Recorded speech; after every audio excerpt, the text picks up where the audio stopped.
Often called the ambassador of life, Dr. Patrick Williams is one of the pioneers of coaching, starting his career as a licensed psychologist in 1980. He began his long career in executive coaching in 1990, working with Hewlett Packard, IBM, and Kodak, among others. Among his many projects is teaching, coaching, and mentoring formerly incarcerated federal prisoners and working on a documentary film about the power of the coach approach for those in prison and for re-entry success back into society. He is the founder of the Institute for Life Coach Training, founding member of Harvard University's Institute of Coaching, past president of the Association of Coach Training Organizations, and honorary VP of the Association of Coaching Psychology, and a past board member of the International Coach Federation. The author of 6 books about professional coaching, Dr. Williams is also the recipient of the first Global Visionary Fellowship by the Foundation of Coaching for his initiative, Coaching the Global Village, in 2006. Dr. Patrick Williams continues to speak and train others in aspects of optimal living. We will have time at the end for some questions and general dialogue with you that you know your listeners want to participate in. I'm honored to be part of this. I'm thrilled that you're taking advantage of International Coaching Week and making this available across the globe, really.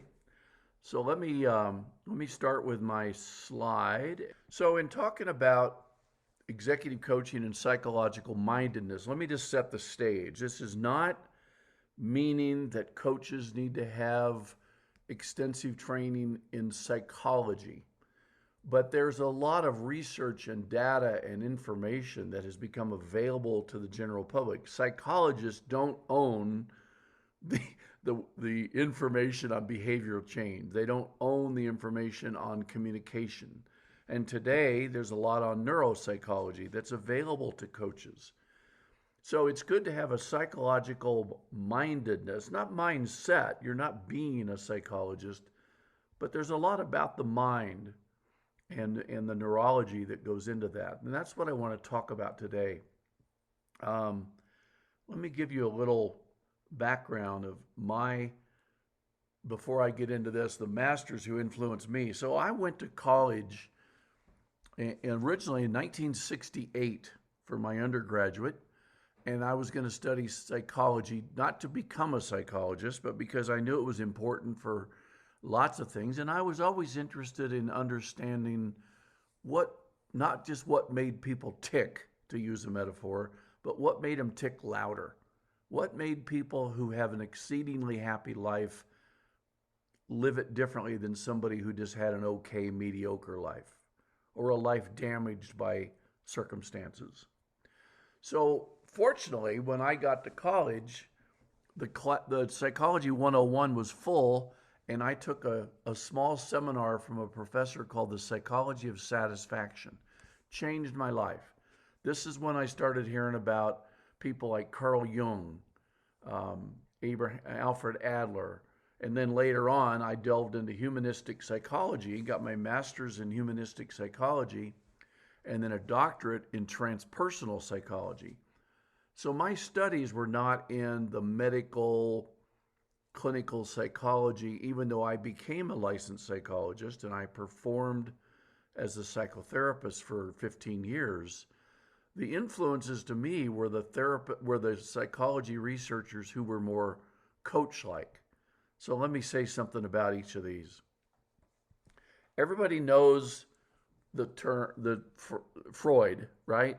You notice Freud's name is not on here because the only way that I think Sigmund Freud influenced coaching is that when many of his followers in the late 1800s, early 1900s broke away from his Viennese society in Vienna because he was getting too adamant, Freud was getting too adamant about pathology and neurosis having to do with instincts of like sex and aggression, and it was like a real downer. I mean, it was negative. Talk therapy was what he used. Carl Jung, well, actually, the first person that broke away from the Viennese Society was Alfred Adler, quickly followed by Carl Jung. Alfred Adler is kind of known as the grandfather of coaching. He mentioned the word coaching in some of his writings. He talked about individual psychology, the importance of the individual, but the place of the individual within groups, within the social construct. Carl Jung followed him shortly after because he was interested in, even though it's called analytical psychology, Jung was interested more in the transpersonal, the spiritual, the unconscious, the collective unconscious, the future that would pull us forward, a life purpose and meaning. So it wasn't much about pathology, even though he wrote about that. His draw was what would make people live a more fruitful life. What has helped some people have a more positive and fruited life than many other people. The third man I mentioned here, and by the way, everybody's going to get an article, a free article by me on the psychological influencers of coaching. It's a chapter I wrote for a book on the handbook of coaching. We'll be attaching that to participants who sign up for this, and I think it'll give you a lot of information without having to go get a psychology degree. It's like, where did coaching come from? So the third man is Roberto Assagioli, not as well known, but I was trained as a master in psychosynthesis way back in the 1970s, 1980s. Psychosynthesis was a system created by Roberto Assagioli, who talked about the higher self and the small self, who talked about the collective unconscious, transpersonal consciousness. He used things like meditation and guided imagery and symbolism and storytelling, music, anything that would tap into that we don't know, because the unconscious is what we're not yet conscious of. So it's not all the deep, dark stuff that might be there, but things that make us more of a human being than a human doing, if that makes sense. Now, Abraham Maslow, most people have probably heard of, kind of the founder of humanistic psychology, when he started writing about self-actualization in the 60s and being versus deficit needs, he influenced a lot, and he influenced me greatly. I think there's even a school in England now called the Maslow School of Coaching, so I'm glad to see that his influence is still there. Just like there's an Adler School of Coaching in Canada and in Arizona in the USA. And there's a psychosynthesis School of Coaching in London, and I know Italy, where Roberto Assagioli's from, and many other places. So you can begin to see the influence that coaching grew from. I'd say in the 80s, executive coaching was already around before the coaching movement started, like with Coach University and the ICF, et cetera. But it was mostly consulting psychologists who did the coaching in the corporate marketplace. Carl Rogers, in the 50s and 60s, created a client-centered counseling technique. And this was mostly because there was an abundance of soldiers coming back in the United States and Canada who didn't have enough psychiatrists to treat them for what was called shell shock. Now we call it post-traumatic stress. And so he developed this very empathic-based counseling technique with what he called unconditional positive regard, deep listening, and empathic connection. Now that sounds like coaching. If you recite what the ICF says coaching is about, people who are whole, creative, and resourceful, that sounds like Carl Rogers' influence of creating unconditional positive regard and empathic connection. So Carl Rogers is another person that's greatly influenced. His counseling techniques are very coach-like. But here's the distinction. Some people often ask, what's the distinction between therapy and coaching? A lot of it is the context. What does the client think they're getting? If they think it's coaching, then they're going to partner with their coach to develop what they want to create, what they want to get rid of, what they want to change, what they want to transition into. But if they're there to heal a severe emotional wound or a deep angst, then maybe it's counseling or therapy. People who coach need to screen their clients well, and especially in this whole COVID year and a half, mental illness or mental progression of emotions has been magnified. So not only do the executives we coach maybe experience grief from loss of their job status, loss of family, loss of work, loss of the ability to go to the office, whatever the loss may be, we're all experiencing some form of grief. In fact, there was an article just written in the New York Times on the word languishing. If we're not depressed, but we may not have all the high energy to do as enthusiastically as we used to, we might be in a state of what's called languishing. With just low energy, kind of a heaviness, nothing clinically wrong. But not only do your clients have a possibility of showing that, you, the coach, may be affected by that as well. And I'm going to say more about that. So all these masters that I trained with, Carl Rogers was actually one of my teachers in my graduate program. Maslow, Sagioli, Adler, Jung, I read their works, I studied their works, I got training from people who were specific in that. All those helped evolve into coaching and then positive psychology. Martin Seligman created positive psychology at about the same time the coaching movement started, the early 1990s. He took a group of students to, I remember, Cancun, Mexico, and they were brainstorming how could we form a positive psychology instead of a psychology that focused on pathology. And that was at the same time that Thomas Leonard, people in Europe, there was kind of this coaching conversation that started in the early 1990s outside of the corporate boardroom, outside of executive coaching. So that leads to today, what I talk a lot about is the importance of emotions in coaching. It doesn't mean your client needs to see a psychologist if they have emotions in coaching. I just did a workshop for 2 ICF chapters on how to navigate strong emotions in coaching. Those of you who are ICF coaches will know that the new competencies mention the word emotions or feelings 9 times. Not only the emotion of your client, but the emotion of you. Are you prepared to shut your office door, whether on Zoom or in person, and be present to your client?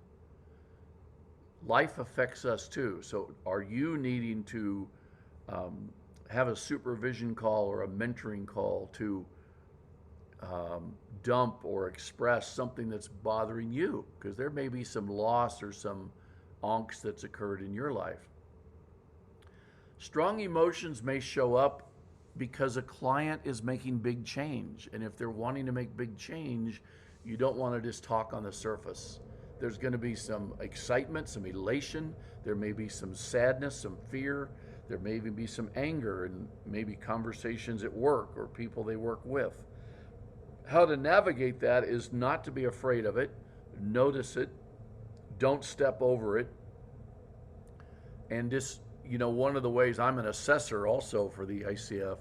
If you send in a recording and your client changes energy in their voice, maybe they get a little tearful, and the coach ignores that and goes on to another coaching question, that's not good. You don't want to ignore what's obvious. A change in energy, a change in voice tone, maybe some tears. Don't be afraid. All emotions are good. Some just don't feel good. Emotions are data. Emotions are information. So even the coaching client can become emotional. If your client shares a story about the loss of a child or their mother died from COVID, or maybe their relationship is going to have a divorce. Those things may affect you too. And it doesn't mean you break down, but it might mean you have an empathic response to your client. I'll say more about that in a moment too. There's research today that some of you may know about in the neuropsychology, mirror neurons. Empathy actually is not just a concept, it's a neurological and heart-based energy that occurs between two human beings and can even happen over Zoom or over a phone call. In person, if you respond empathically with a warm face, with committed listening, with creating that space of safety, your client is likely to have their neurons mirror yours. They're likely to calm down. They're likely to be able to make a decision where their amygdala in the brain doesn't get hijacked and get them to react. So that's a concept. If you're not familiar with it, please Google the impact of mirror neurons, and it'll give you some real basis for when you're coaching executives and leaders. There's another concept that's important today that relates to psychological mindedness, especially in the corporate marketplace, in team building and team coaching. And I think around the world, there's become an effort to spend more time in what's called DEIB, diversity, equity, inclusion, and belonging. And it's not just about race and sex and age. I actually have come to call it JEDI, justice, equity, diversity, and inclusion. I think that sounds better. It's more what would we say, wizardry. Everybody remembers JEDI, right? So JEDI is justice, equity, diversity, and inclusion. To do that, the workplace and our coaching conversations need to do the following. Here's the definition of psychological safety. An environment of protected vulnerability, a condition in which you feel included, safe to learn, safe to contribute, and safe to challenge the status quo, all without the fear of being embarrassed, marginalized, or punished in some way. And that's from a book called The 4 Stages of Psychological Safety by Tim Clark. Now let's look at that a little deeper. The stages are inclusion safety. Is there safety that you feel that you are part of the team, that you're included? Is the person have learner safety? That they're willing to question, they're willing to be comfortable with what they don't know, which is a key part of coaching anyway. Contributor safety. Do they feel that they can contribute, that they can have a say, that they can share ideas, that maybe they can disagree, challenge the challenger? Can you challenge the status quo?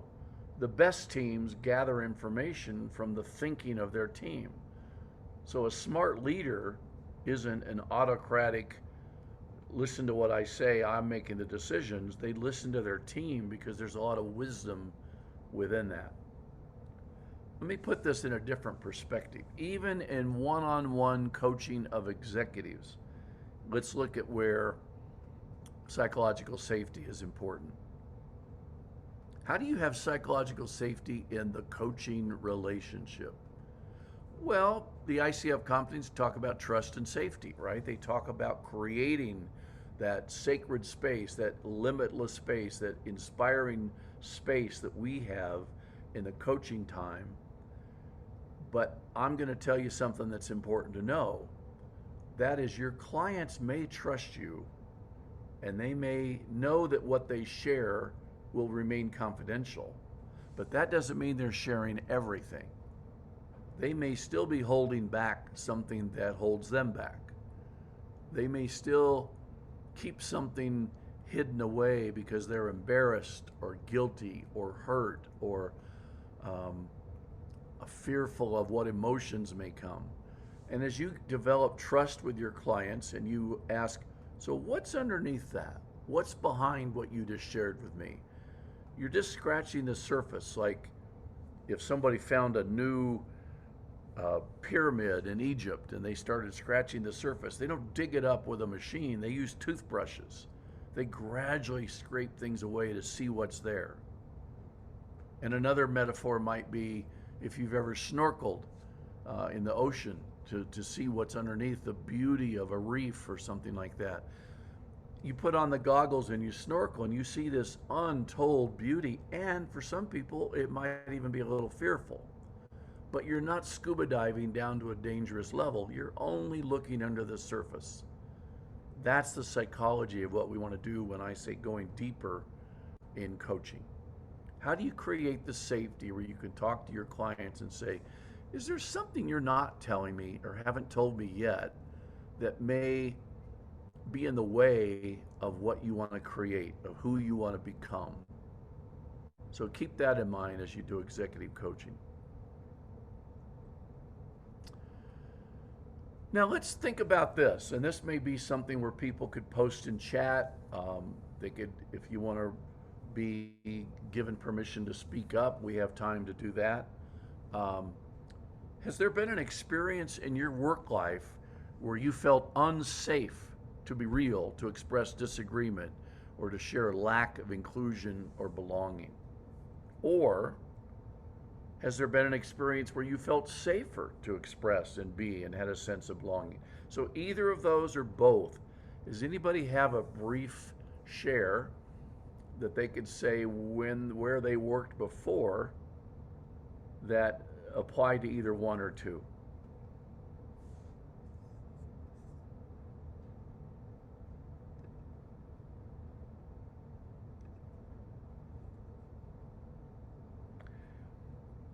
Ruchira, you'll have to tell me if somebody's posting a share or a question there.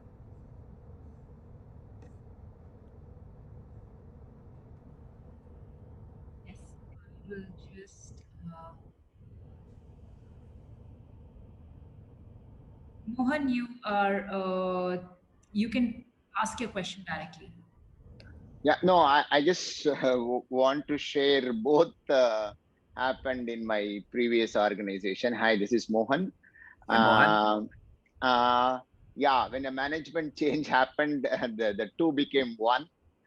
People who used to express and people who used to be empowered and trusted, everything became a question. And people, I know what I would say, the troops didn't trust the people above, then they stopped telling the truth, and then the chaos happens. So this is true. This happens in corporate all the time. Yeah, go ahead. Sorry. Yeah, that is a great example for two reasons. Number one, my early coaching clients were sent to me because there was some transition going on in the workplace. I worked with Hewlett Packard and IBM and Waterpik back in the day, and sometimes there was a merger, like you're talking, or a takeover by another group, and the coaching culture had changed. Not the coaching culture, the working culture had changed. So the new manager was more of a command and control. That changed over the years because the workplace found out they weren't as productive if they treated their employees with an iron fist. A lot of the younger generation basically said, have resume, we'll travel. I don't like working here, I'm going to go work somewhere else. But the places that do the best are the ones that encourage their employees to have a channel of communication where they can question, where they can disagree, where they can feel heard. And even if the outcome is not what they thought they wanted, they felt heard. Does that apply? Would that apply to the experience you're sharing? Oh, perfect. Exactly. What you're saying is true. Yes, thank you for that share. So you may have had, but your clients may have had, a previous or current work situation where they don't feel safe. Now, you can't change the working culture unless you work with a leadership team, unless you have an opportunity to coach on the culture of the organization. That's a good thing to look for. Group coaching, team coaching, which are becoming quite big. So think about that as you get your training and coaching. Let me go here now. So, what did or did not make the experience one of learning? Did people learn from what happened before and how they'd want it to be different? Did the leader of the organization, did a executive learn how to be a better manager? I know early in my career, when the one time I worked for an organization and was a manager, I've been self-employed for most of my life. But when I got my psychologist degree, I worked for a rehabilitation hospital, and I started with a staff of 2, and in 10 years I had a staff of 20. And halfway through my career, they would come to me with a problem, and I'd say, I'll take care of it. I'll take care of it. Because I felt like I had the knowledge, the expertise. But what I found out was I was disempowering them, and I was overburdening me. So once I got some coaching, and I learned that I could say, well, what do you think you could do differently? Come back with me with a plan and tell me how you'd like to address this. They felt empowered. I felt available, and I didn't feel like I was responsible. So I hope that makes an example. From then on, I didn't manage with I'll take care of it, or here's the answer. I managed like a coach. What do you think? What would help? What resources do you have? Where might you get that information? How might you experiment? Those are all part of behavior change that go into a positive view of what can be. Now, the concept of emotional intelligence is important. That became important when the book Emotional Intelligence was written by Daniel Goleman 20 some years ago, I think. And by the way, Daniel Goleman was somebody I knew in the early 1980s when I was actually late 1970s. I was finishing my doctoral degree in transpersonal psychology in 1977.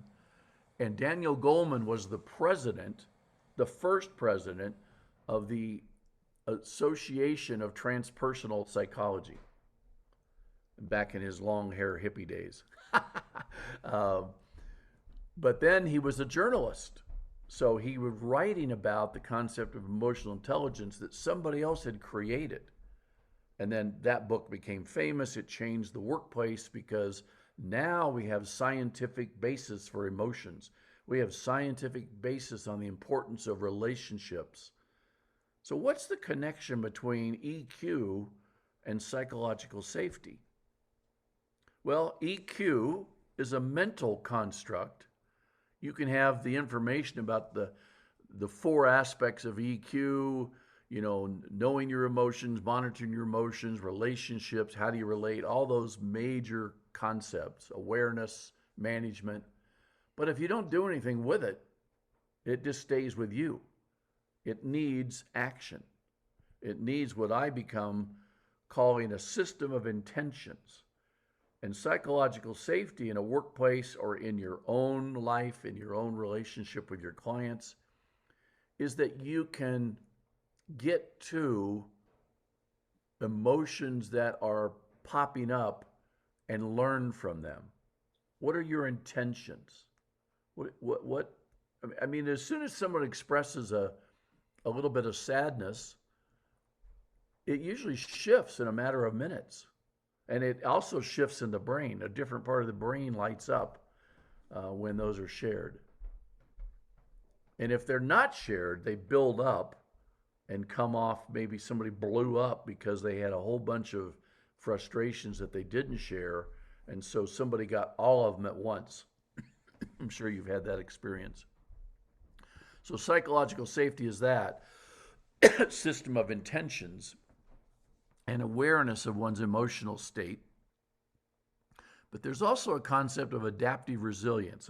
I'm sure you've heard about resilience.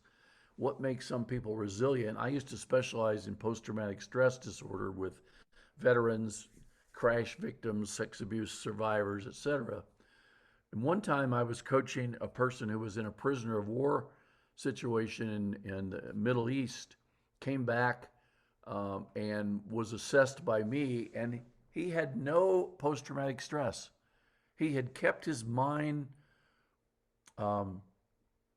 active and knew that someday he'd get out after 7 years, But this man did not suffer from post-traumatic stress. He had what people today call post-traumatic growth.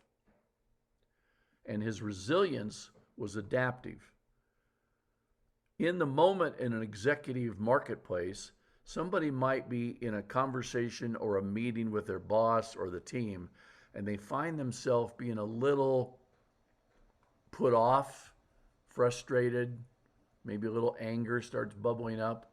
But you have to adapt in the moment where you put that aside and be not necessarily agreeable, but be relatable, and then you can deal with your learnings later. So you adapt and then you become resilient later. Look up that concept. There's a lot in psychology about that, and it's an important concept for you to think about. So here's some distinctions I want to make. Do your clients have emotional fragility, or is it emotional agility? There's a great book written by Susan David from Harvard's department on emotional agility. In the early days of coaching, people were afraid if their clients started crying or got angry. They thought, oh, they need an assessment by a psychologist. No, they need to put a voice to what they're feeling. They're not fragile. The clients we take on in coaching, 95% of the time or more, we've screened. They're coachable. They're not stuck in the past. They're able to move forward. They don't get stuck in their emotions. They get expressed and they move on. That can include frustration, excitement, sadness, joy, all of those things expressed, then actions come from it. So it's emotional agility. Someone can be a little upset in the moment, and a few minutes later, they can feel more hopeful.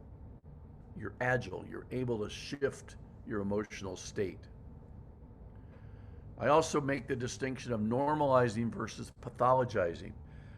The term depression is way overused. That's a clinical term. Now, it's also something we do. We do depression. It's not that we are depressed. We might depress ourselves with negative thinking, with let's see, what would be the word? Just overthinking stuff. In coaching, if you can normalize it, say you're feeling sad, you're feeling frustrated. What word would you give what you're expressing right now? You're normalizing it. You're not given a clinical diagnosis and pathologizing. It's not making like, oh, this person needs some psychotherapy because there's something wrong with them. There's nothing wrong. In fact, I don't think most people need a psychotherapist. I think psychotherapists were the early coaches,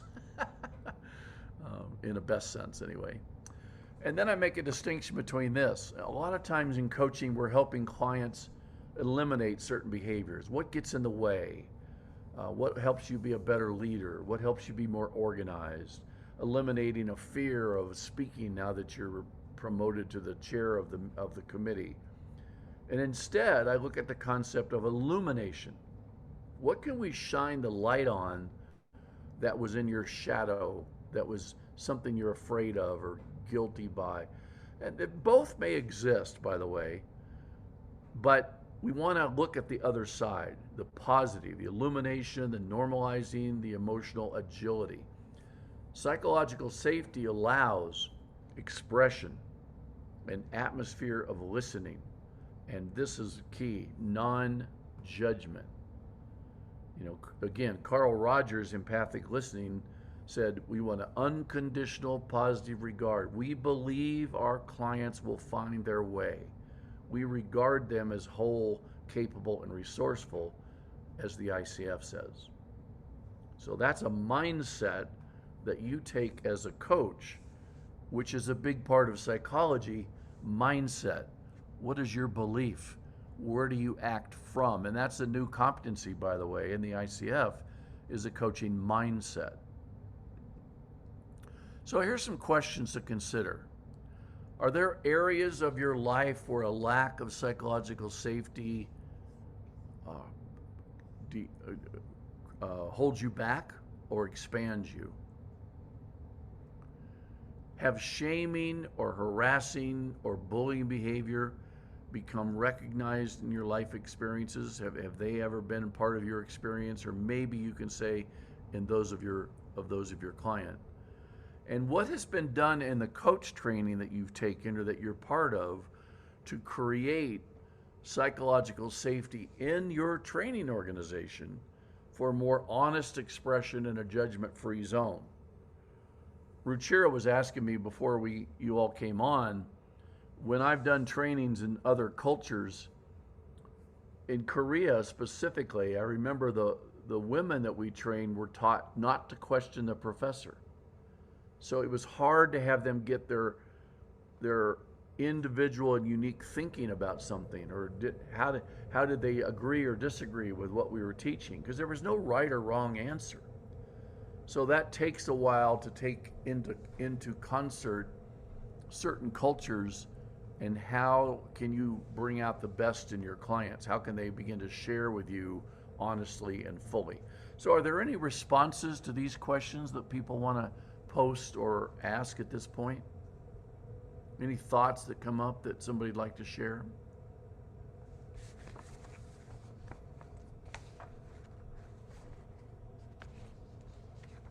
I know we've only got a few extra people on the call.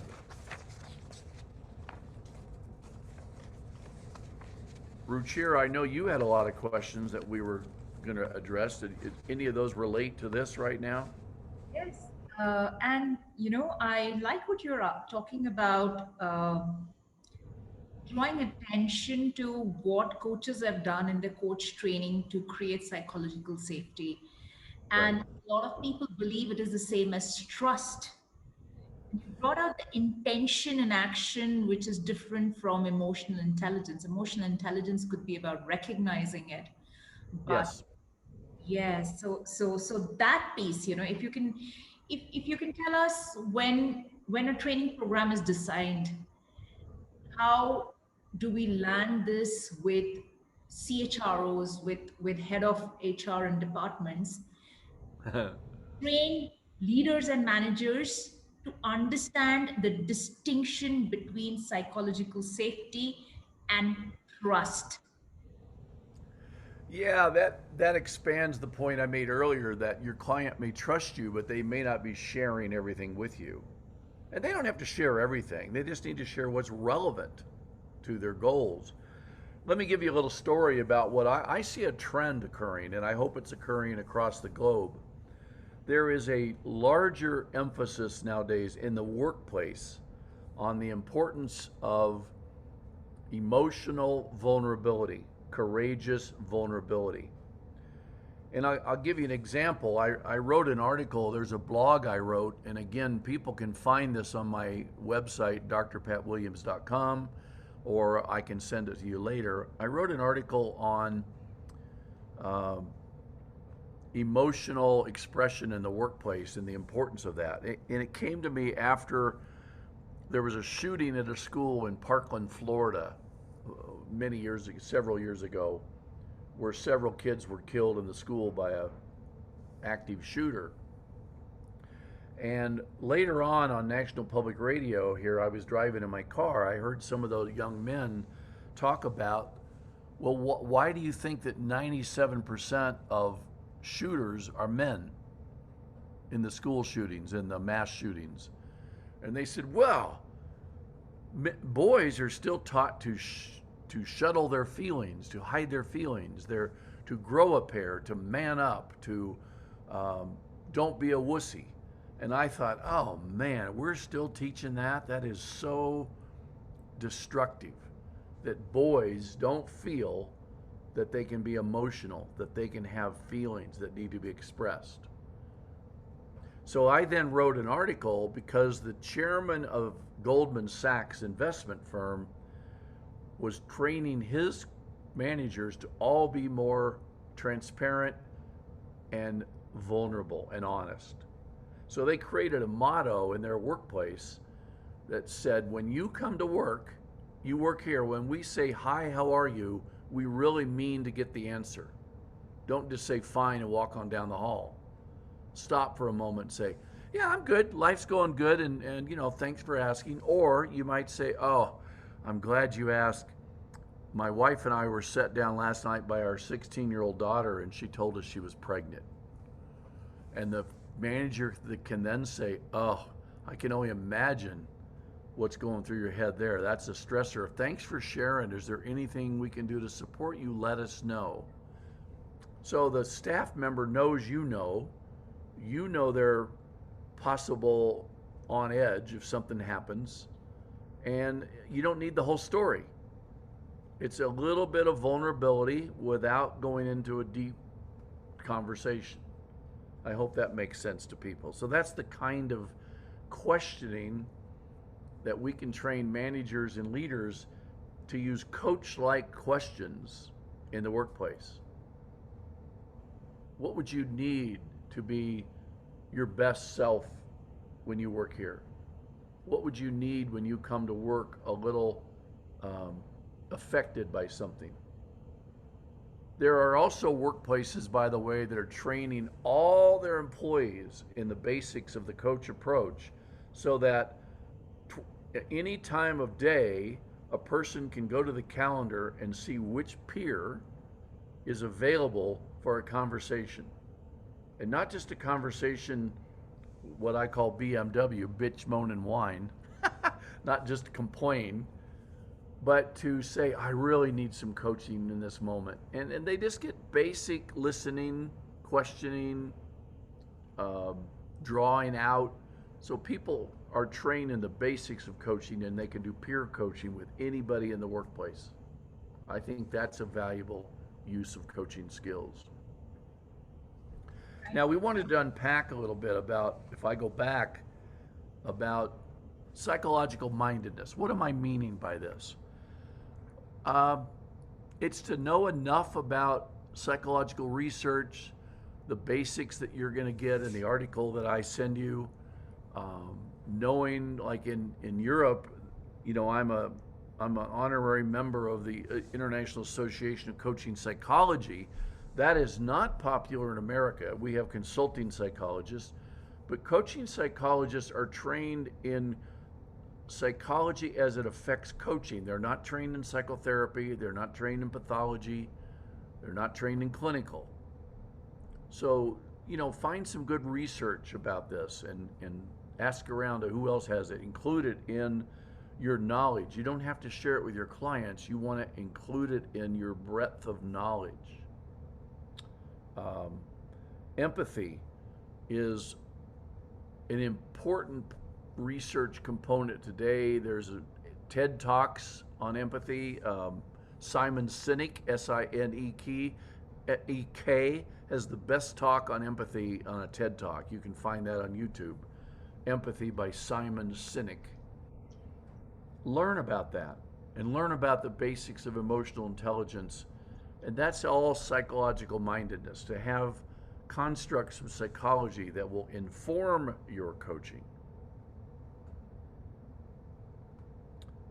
And I guess now let me just point this out. There's some articles that I include with you, including one I wrote for Forbes on the rising importance of psychological safety, and some other links. I'm also going to send that chapter on the great masters who influence coaching, the masters of psychology. And there's how you find more out about me. I'll leave that up for just a little bit, and then I think, Ruchira, let's just do some basic Q&A. Like, what questions do you have? What questions have your readers and your enrollees have about this? Most certainly, Dr. Pat. Thank you so very much. And we appreciate the opportunity for an open Q&A with you. We do, in fact, have a question from one of the participants. Maybe she can ask that more directly.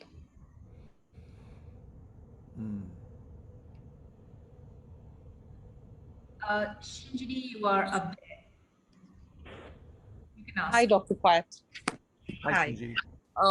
Yeah, this is Shinjini, and my question is, how do you disassociate yourself being associated with a certain situation or a person? So how do you disassociate yourself from a situation and be non-judgmental while you're Yeah. listening to something? How do you do Yeah. that? That's a great question. Like anything else, I would say practice, practice, practice. But how do you do it? What are the mechanisms? You need to know that it's not, we're never we're never not judgmental. We judge. We have an instant judge, but we want to suspend judgment. We want to be curious. Curiosity is probably the glue that makes all coaching work. Because if you're curious, you stay out of thinking you know, which is part of judgmental, which is part of, oh, I know what they should do, or this person is really a mess. Well, you don't know the truth behind what they're saying. So you want to be curious. You want to train yourself to find, what if I'm wrong? If I'm judging, that comes from me, that comes from my mindset. So you want to take that hat off, and just for the conversational space you have with somebody, is don't judge, but be curious. And then you can ask questions like, I notice when you talk about this employee that you have frustrations with, you get very agitated. Can you tell me more about that? Now, your mind might be thinking, oh my God, she's so touchy. She shouldn't be so opinionated about this. That's your history. Keep that out of the conversation. So it takes practice being curious, and then you're going to find evidence that you weren't even close to being right.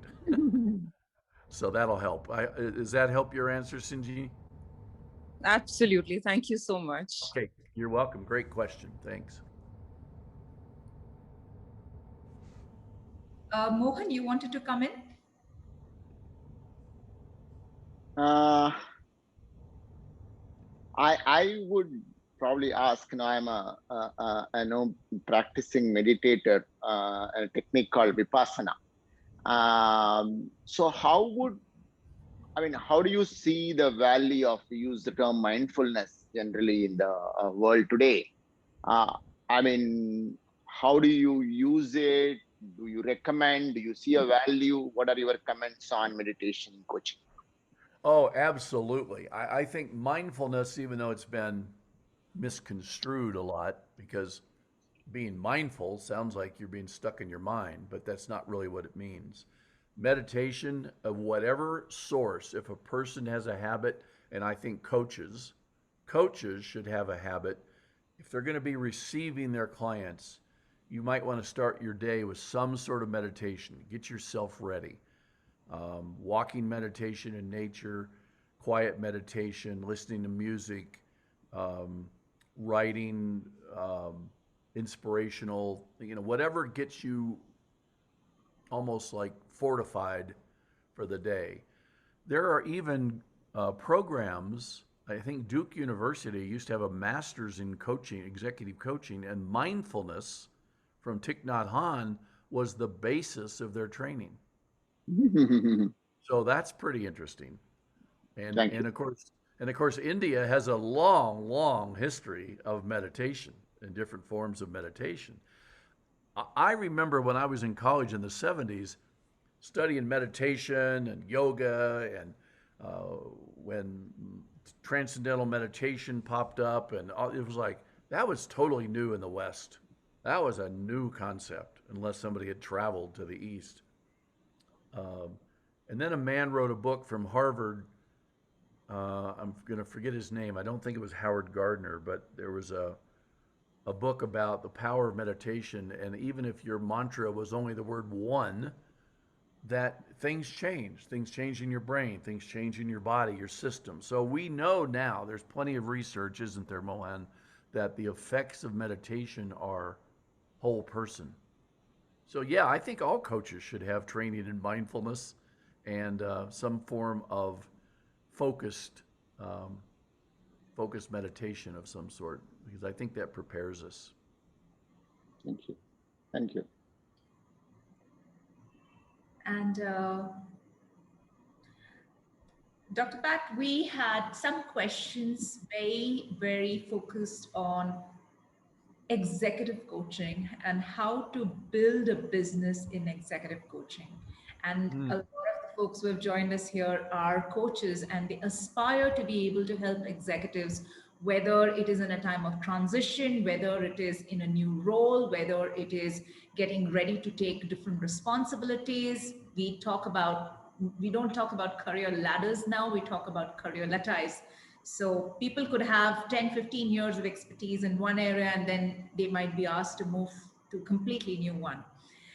And audience here would love to hear from you on how to build yourself as an executive coach.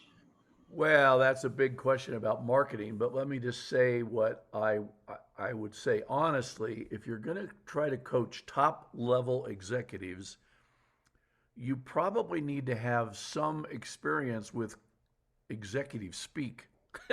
You need to have some experience with corporations. So either you've worked with them in the past in team building, or you know a bunch of executives.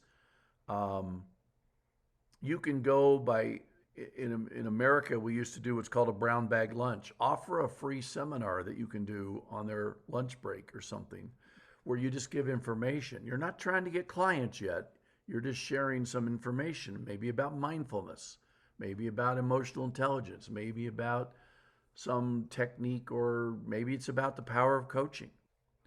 But you have to know somebody in the higher levels of corporate to get in that door. Not everybody can be a successful executive coach right away. However, when I teach marketing of coaching, I say you have to quit being a secret. People who don't know what you're doing, or people who know you but don't know what you're now doing, need to know that. So people you've worked with in the past, people you went to school with, people who you know from when we used to go out in public and do things, which is starting again in America. I pray that India gets there soon. If they don't know that you've been trained in an ICF approved course in executive and corporate coaching, if they don't know that you become certified in team coaching, they need to know that. Another thing to keep in mind is an executive doesn't have to be somebody at the top level of IBM. It can be somebody who owns their own business. An entrepreneur who owns an insurance business or a software company, or an accountant or a lawyer, they're executives too. They're the executive of their small business. So start there. And keep one thing in mind. All my books use the term life coaching, even though I wouldn't say you put that on your card, if you still use a business card. But we coach the whole person. So if you call it leadership coaching, executive coaching, you're still coaching the whole person. And that's how they distinguish between that and consulting. Now, there's another question I know people had that, Ruchira, you talked to me before. People in your circles are worried a little bit about what may be called the dilution of coaching. There's more and more people calling themselves coaching, and they probably haven't had proper training. You know, we over worry about that. Clients that hear about coaching hopefully will know that they want to look at the reputation or the credentials of the person they're hiring. A lot of the so-called hucksters that might take a 2-hour course and say, I'm a certified coach, they're going to be discovered that maybe they're not so good at coaching after all. They may be selling products to you. They may be selling hype. Here's the thing. Consultants aren't licensed either. Anybody can call themselves a consultant. But if you're a bad consultant, your reputation will precede you. A consultant is hired to solve a problem. A coach is hired to have dialogue and conversation, and to not be an expert in fixing things. So if you get your ICF certification or European Mentoring Council, or if there's certifications in India, people may never ask about that, but they might look at it on your LinkedIn profile or your website. It gives you an added step of credibility. Do things to be visible, write articles, write blogs, repost somebody else's blog about what is real coaching.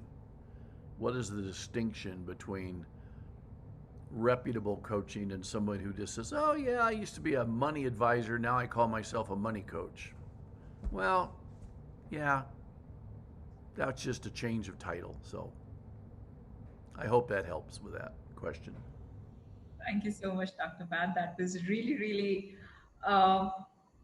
insightful is one way of saying it, but so many points struck a chord. It hit home and makes it much easier to absorb what you're saying, and it's much lighter on the senses, and it gives us a sense of hope.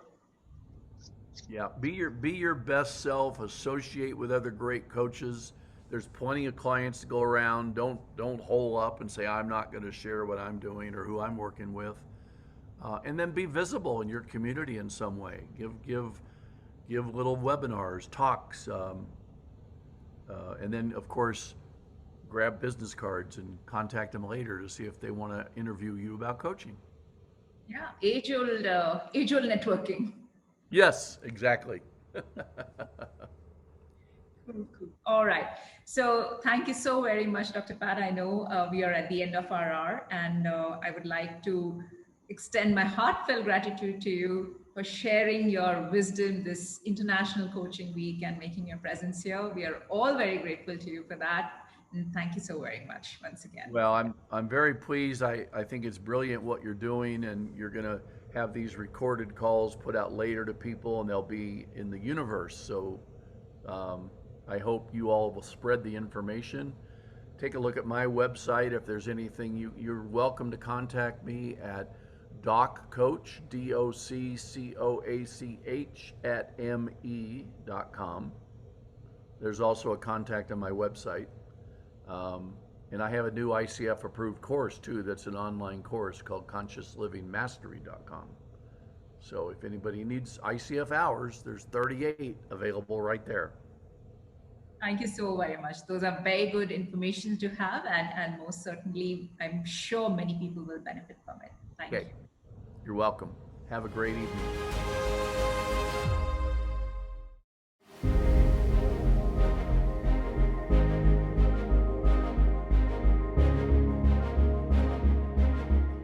And now we would like to officially talk about who we are. We are Coach Koji, and we are in the business of transformation.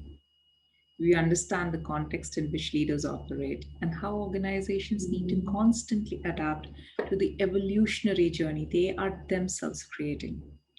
We work with executives as individuals and leaders in teams to support the evolution, adaptation, and synthesis towards transformation. Reach out to us if you're looking for executive or leadership coaching, or know you need to prepare your teams and organization towards sustainable transformation. We also train coaches. So if you aspire to be a coach yourself, do give us a ring. We are happy to speak with you if you're considering building an executive brand or coach identity for yourself. And on that note, let me unveil what is coming up next. Next in our series of events of executive coaching is Manfred Ketz-Rice, who is a distinguished clinical professor of leadership development and organization change at INSEAD. He's also the founder of INSEAD's Global Leadership Center. He would be speaking to us about creating reflective leaders in a time of crisis, which is, by the way, one of the marquee programs at INSEAD as well. Thank you so very much for spending this time with us, and I hope you enjoyed this as much as I did. Thank you. Thank you for joining us today.